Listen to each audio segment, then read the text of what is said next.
Doladia, une petite ville à 100 km à l'ouest de Dhaka, la capitale du Bangladesh. Ici prospère depuis plus de 30 ans un des plus grands bordels de la planète.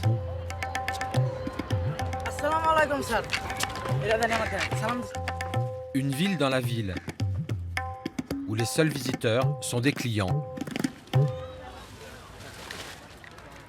Il existe une vingtaine de ces bordels au Bangladesh. C'est un des très rares pays musulmans à tolérer la prostitution. 1500 femmes travaillent jour et nuit. Beaucoup, filles de prostituées, sont nées ici. Les autres viennent des campagnes alentours, parfois de la capitale.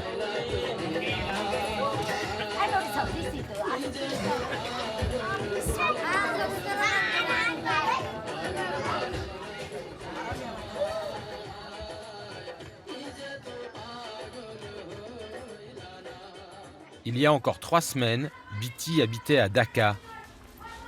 Son père ne pouvait plus travailler, alors c'est elle, en tant que fille aînée, qui faisait vivre la famille. Profitant de la situation, un proche lui a promis un travail et du jour au lendemain, l'a amené de force ici. C'est mon voisin qui a organisé mon kidnapping. Il m'a vendu pour 370 €. Tant que cette somme ne sera pas remboursée, je serai obligée de rester ici. À son arrivée, elle était vierge. Depuis, sous la contrainte, elle a eu une 60aine de clients. Les premiers jours, j'ai vraiment souffert. Mon corps était douloureux. Petit à petit, j'apprends à supporter cette souffrance qui est aussi bien physique que mentale.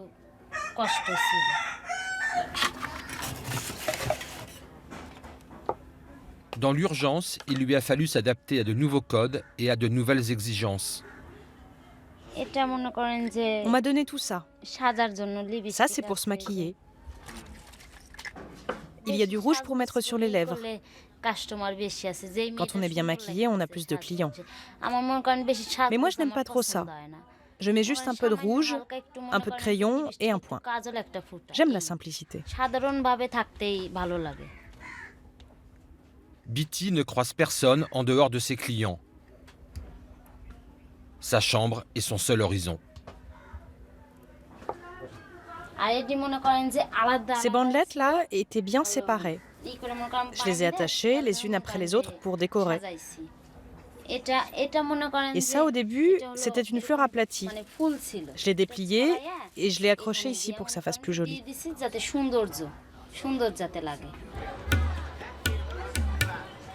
Je suis prisonnière ici, quelqu'un me surveille. Ils ont peur que je m'enfuis et de perdre l'argent qu'ils ont investi.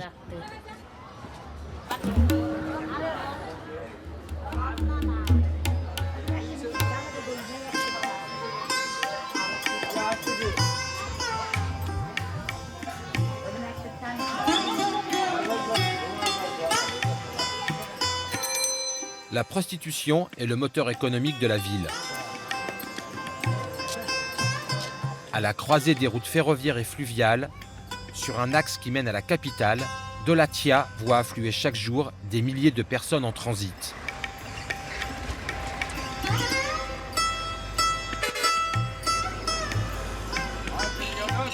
Plus de 2000 camions s'arrêtent quotidiennement. Les chauffeurs sont les clients principaux des prostituées.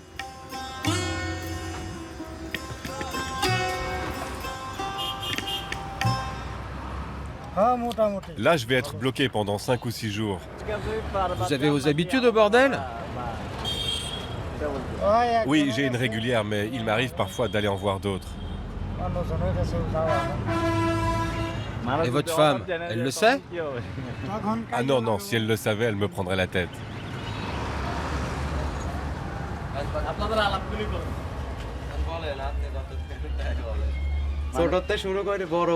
On peut trouver des jeunes et des vieilles. Ça va de 10 à 40 ans. Et c'est pareil pour les prix. Ça part de 60 centimes d'euros et ça peut grimper jusqu'à 10 euros.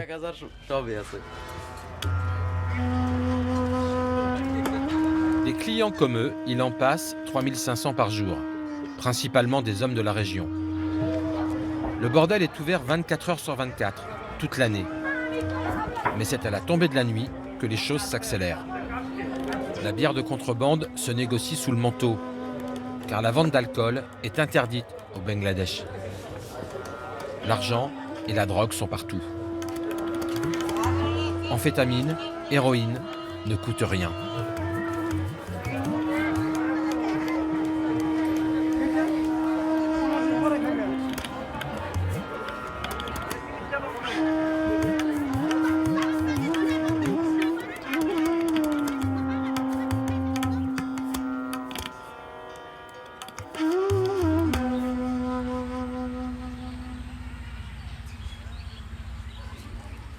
Shaheen et Ronnie sont nés ici. Leur mère est une prostituée à la retraite. Leur père, son ancien client. Ils ont toujours vécu au fond de cette ruelle.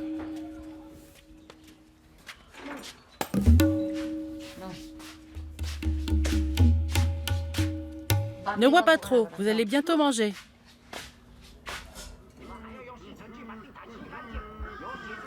Ici, beaucoup d'enfants ne vont pas à l'école. Dans la rue, il n'y a que les miens qui y vont, les autres non.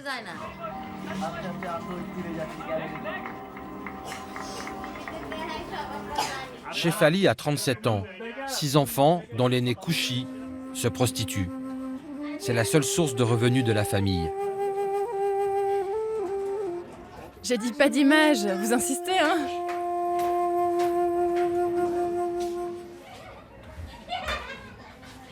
Quand elle y met du sien, elle peut gagner de l'argent. Mais elle travaille à peine 2 heures par jour. Avec un plein temps, on serait millionnaire. Elle veut de l'eau pour boire, je lui apporte. Tiens.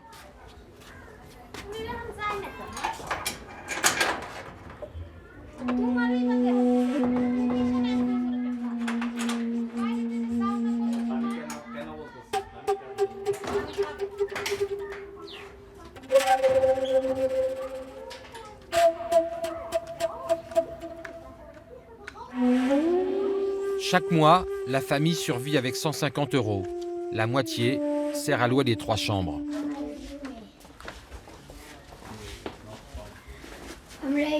Mon frère et moi, on habite là. Le soir, avant de dormir, on se raconte des histoires. On écoute de la musique. On discute. Mais leur vie, c'est aussi de cohabiter avec les clients de Kouchi.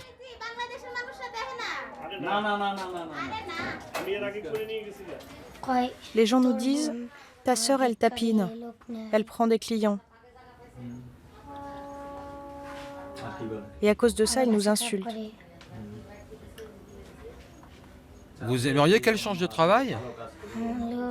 Si elle voulait faire autre chose, les gens lui rappelleraient que c'est une ancienne prostituée.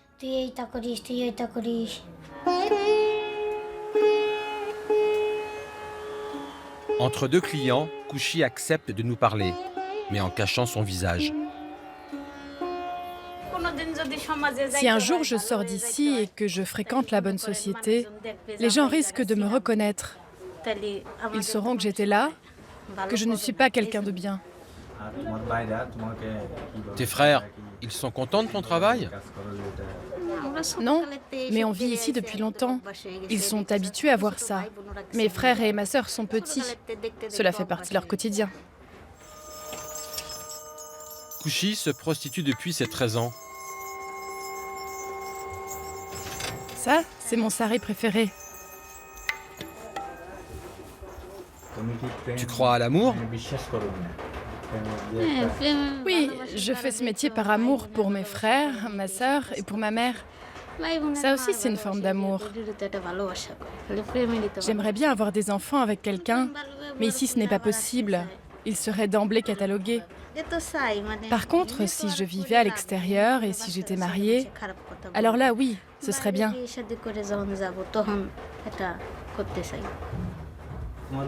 Tu as déjà eu un petit ami? Ici, une fois en couple, les hommes battent les filles et prennent leur argent. C'est pour ça que je n'en veux pas.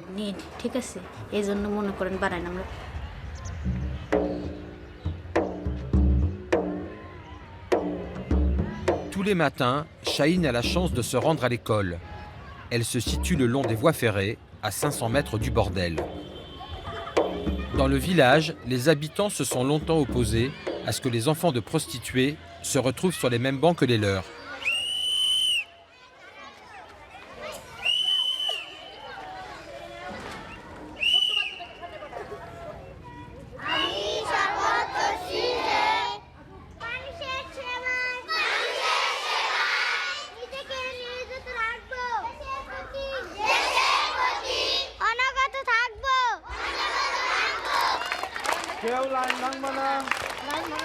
Cette école est réservée aux enfants de prostituées. Ils sont 500 ici. Elle a été créée par des ONG. Un peu de calme. Et sortez vos cahiers.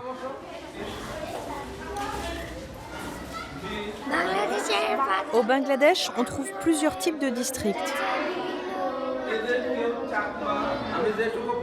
Dans ce que je viens de dire, est-ce qu'il y a des virgules et des points? Comme tous les après-midi, à la fin des cours, Chahine va chercher Ronnie dans la classe d'à côté. Est-ce que vous étudiez correctement à la maison? Vous ne faites pas de bêtises? Non. Vous vous appliquez? Rina, l'institutrice, est elle-même une ancienne prostituée. Aujourd'hui, elle consacre son énergie aux enfants.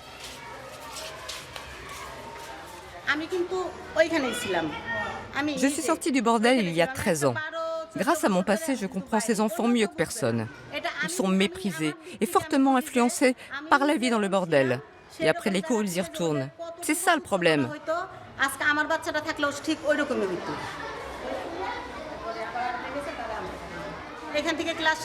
Pour les jeunes filles, la tentation de se prostituer est très grande. Pour les garçons, le risque, c'est la consommation de drogue. C'est vital de protéger les enfants qui vivent dans le bordel. En parallèle, l'éducation est fondamentale. La preuve, moi, grâce à mon emploi, j'élève ma fille et je fais vivre ma famille dignement.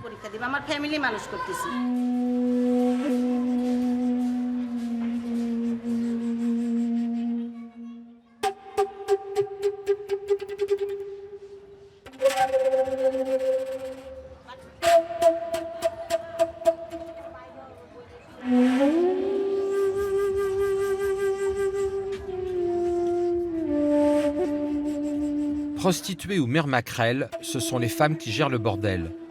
Les seuls hommes sont les clients. Pour leur argent, les filles sont prêtes à tous les sacrifices. Contre 4 €, elles couchent sans préservatif. Kali n'a que 30 ans. Elle se prostitue depuis une quinzaine d'années. Quand elle a commencé, c'était une jeune fille fluette, mais peu attirante pour des hommes amateurs de formes généreuses. Son salut est venu d'un médicament appelé l'Oradexon.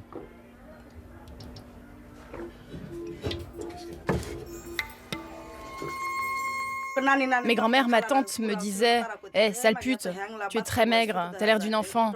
Prends des médicaments pour grossir. Tu paraîtras plus vieille et les clients viendront. » Certains hommes n'aiment pas les maigres. Ils pensent que c'est des enfants qu'on ne peut pas jouer avec, qu'il n'y a que des os. Alors s'il y a un peu de chair, c'est mieux. L'Oradexon est en fait un stéroïde utilisé pour augmenter la masse musculaire du bétail. Mais là, ce sont les filles qui en prennent pour grossir. Tu connais cette technique? Des fois, on injecte de l'eau dans les poulets pour augmenter le poids.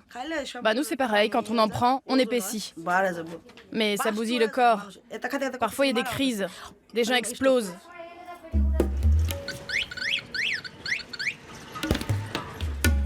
À Dolatia, l'Oradexon se vend partout. Kali nous le prouve en caméra cachée. Vous avez de l'Oradexon? Oui.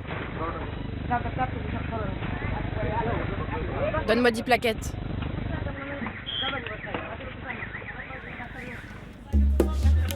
Une journée de traitement coûte 10 centimes d'euros et ne nécessite aucune prescription. Pourtant, ce médicament provoque de nombreux effets secondaires.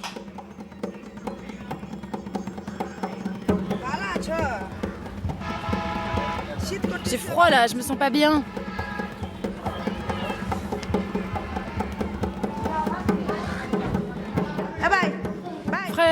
Frère, je suis pas bien. Prends ma tension. Tu m'auscultes bien, hein? Tu es passé devant moi. J'étais là avant. Il y a une femme médecin à côté. Allez la voir.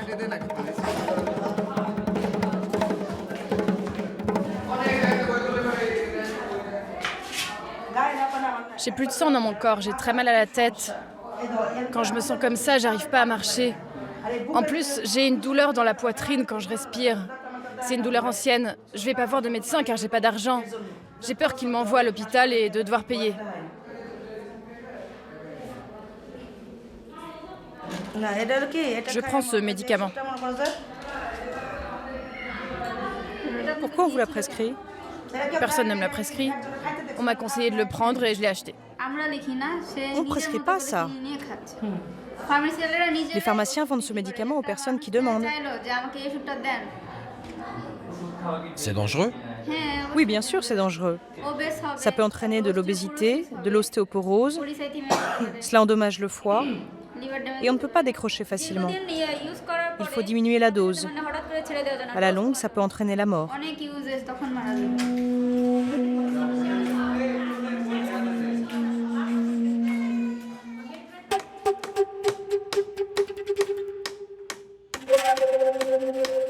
Tu as des copines qui en sont mortes?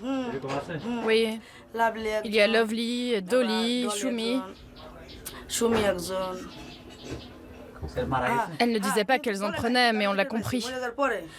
Les médecins nous ont dit que les médicaments les ont tuées. À l'intérieur, du foie jusqu'à l'estomac. Moi, je me fous de savoir si je peux en mourir. Ce qui compte, c'est de gagner ma vie. Allah a appelé mes copines. Quand il m'appellera, je partirai aussi.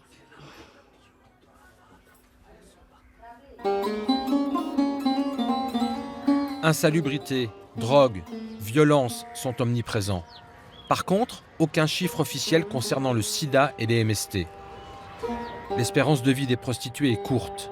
La mort est partout.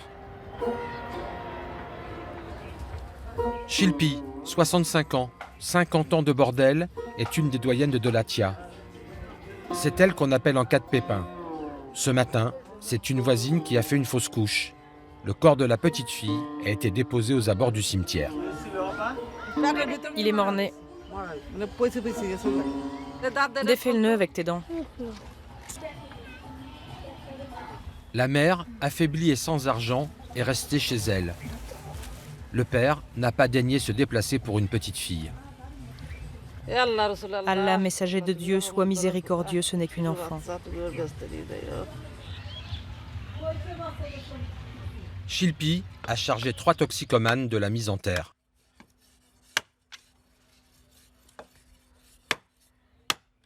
À part eux, personne ne veut toucher le cadavre. J'ai dû les supplier pour qu'ils viennent. Pourquoi c'est toujours à moi de gérer les emmerdes?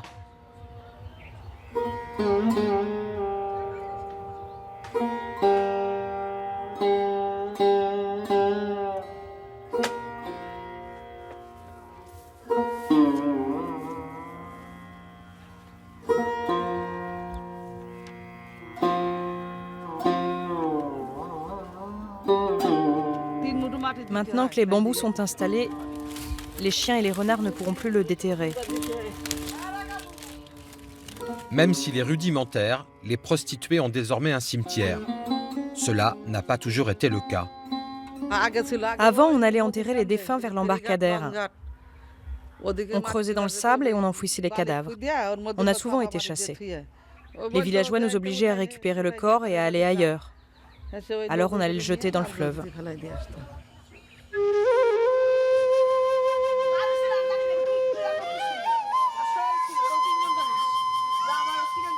Des enfants naissent tous les jours ou presque à Dolatia.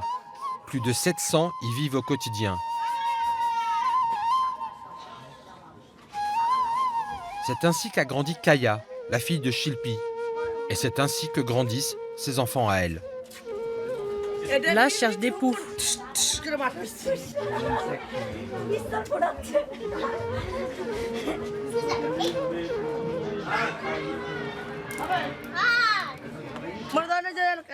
Quand je tapine et que les enfants sont là, les clients s'en vont. Quand ils sont absents, on travaille mieux. Les enfants posent des questions, ils comprennent. Ils savent que je fais ça pour eux, pour les nourrir. Je leur dis que je vais arrêter ce travail dès que possible.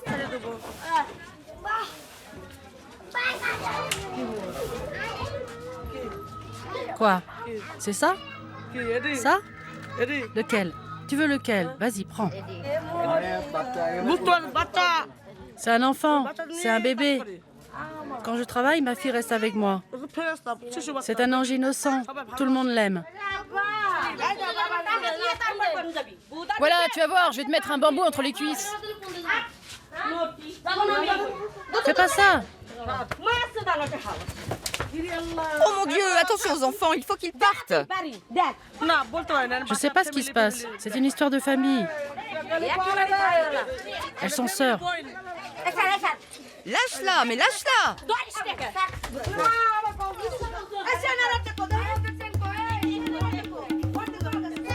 Rivalité, dette, consommation de drogue. Entre filles, les bagarres aussi fréquentes que soudaines font partie du quotidien. Shilpi en a vu d'autres.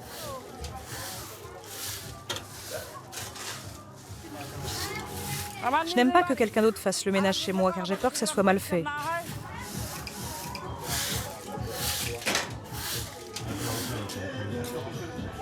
Aujourd'hui retraité, le seul plaisir de Shilpi, c'est de vivre avec sa famille.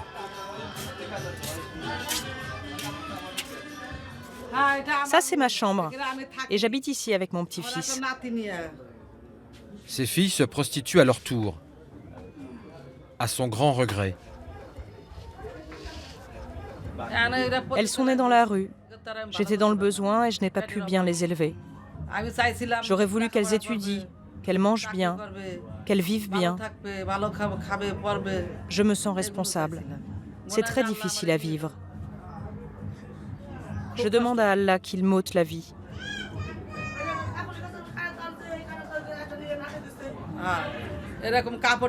J'ai pris un sari comme ça, je l'ai attaché au ventilateur et j'ai fait comme ça. Mon fils est venu et il a crié « Maman, maman !» Il a tiré le ventilateur, comme ça, par là. Un autre garçon est venu et a donné un coup de pied dans la porte. En dessous, il y avait une machette avec laquelle il a coupé le sari. Et puis je me suis écroulée sur le lit, comme ça.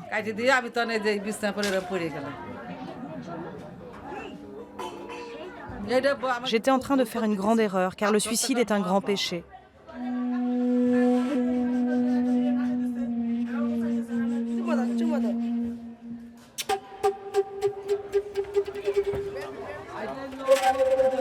Chaque année, plus d'une centaine de très jeunes filles rejoignent le bordel pour renouveler les effectifs. Des adolescentes dont les passes coûtent 20 fois plus cher quand elles sont vierges. Leur carrière est de courte durée. À 35 ans, elles n'attirent plus les hommes et ne sont plus en état physique ni mental de travailler, prisonnières à jamais de leurs conditions.